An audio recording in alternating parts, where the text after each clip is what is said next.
naminerwisyo ka, sinasagot mo pa yung nanay mo. Nangyari sa'yo, tumatabla ka ng paurong. Eh kung ako magulang mo, magagalit talaga ako sa'yo. Eh si nanay din naman ah. Di siya nagbago. Ano bago? Tinunin ng sita. Ano problema sa nanay mo? Wala na kuya. Hindi mo naman maintindihan yun. Paano ko maintindihan kung di mo sinasabi?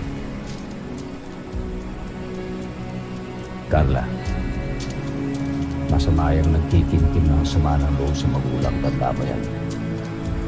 Hindi maganda mangyayari. Maniwala ka sa akin.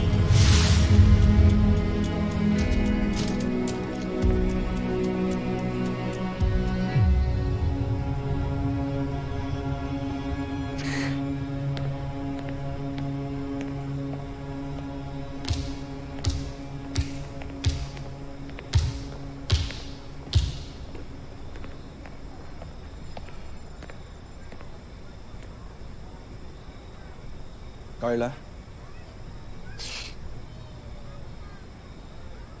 Kanina pa ako tumatawag sa'yo.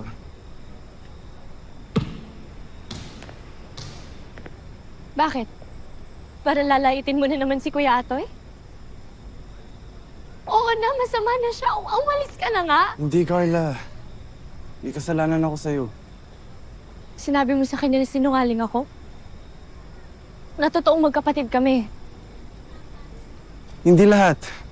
Hindi ko sinasadya. Sadyang nagalit lang talaga ako sa kanya. Okay lang para tapos na. Para hindi na namin kailangan magsinungaling sa kanya. Alam na niya.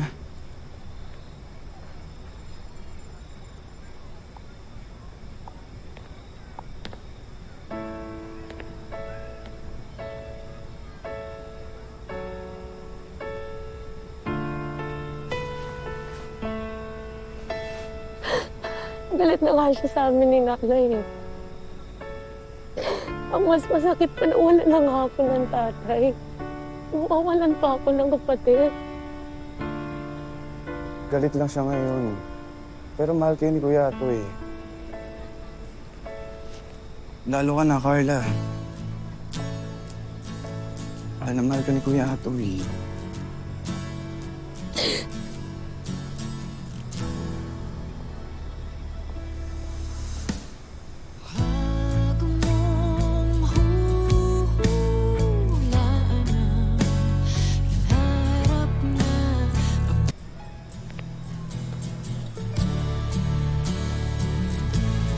Gavin!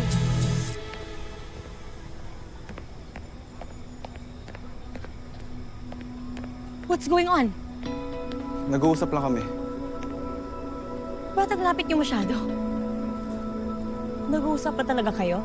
Kung nilalandi ka na ng babaeng to, Malisyoso ka. Wala kaming ginagawang masama. tigilan mo nga ang boyfriend ko! Kathy, huwag mo sigawan si Carla. Ako lumapit sa kanya.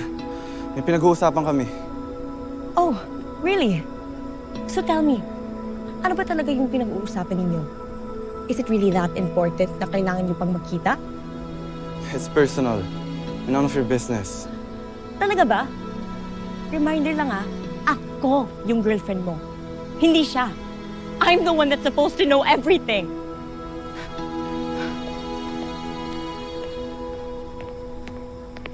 Sige na, sundan mo na.